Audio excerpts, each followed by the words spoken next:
touch the mic, don't worry. Well, I'm going to touch it right now, just to move it, like, so I can actually speak. But yeah, nice to hear from people like that, because it's like, you know, I see them all the time. Egworth Cycle Club, Croxley's Cycle Club, Simon Link as well. Anyway, I'm Phil. This is Alex over there, Sarah, my partner. Run this guided tours of Liverpool, so Liverpool Cycle Tours.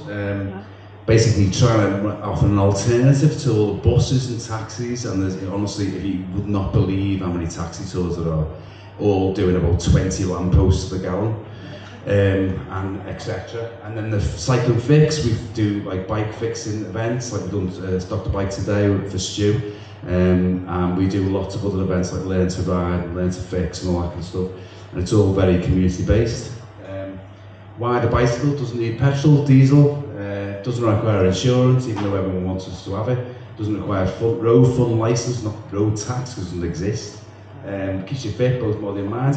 And these are the things that some of these things I see over the last 12 years of running Liverpool Cycle Tours.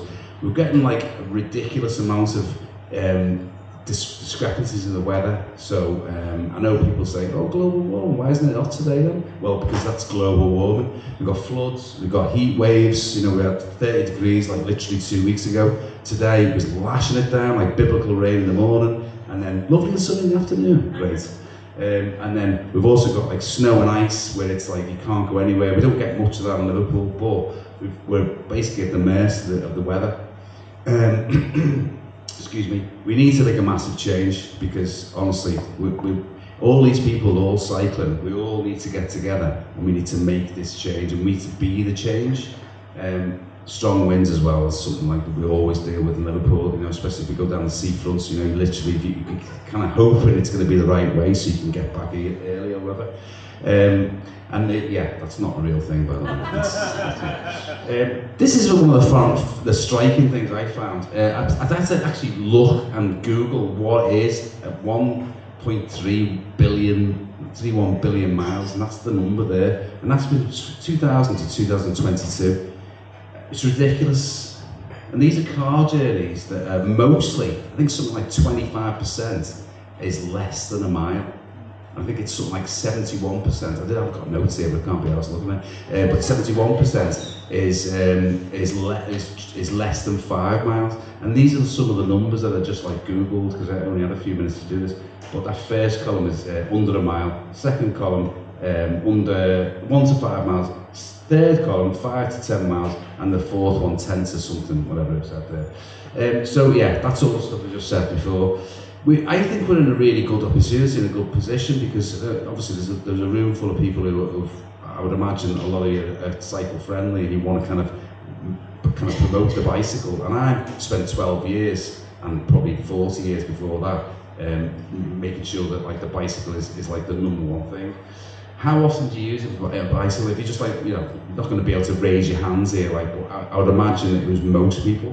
And then it's things like, how would you use this to go to work, and why don't you use this to go to work? And this is the thing I want to talk about, really, critical mass, which is it seems to be much faster than 15 seconds. But critical mass is what we need, right? We need critical mass. There's a critical mass right why did it go so quick? Being a change needs, let's talk about critical mass.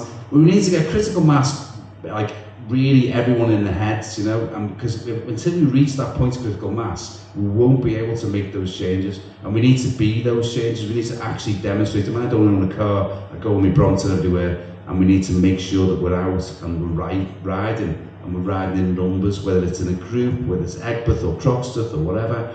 We need to be out there. So how do we encourage most people to cycle? Well, it's wearing the right clothes that suit the weather. And it's also, it doesn't mean about infrastructure. What we're trying to do is trying to get more people on bikes, which is then going to push the way, because as soon as we have that critical mass going on, right, that's going to be the thing that's going to change things, right? It really is. We went to Ljubljana in February or something. Ljubljana basically bans cars from like 10 o'clock in the morning to 5 or something like that.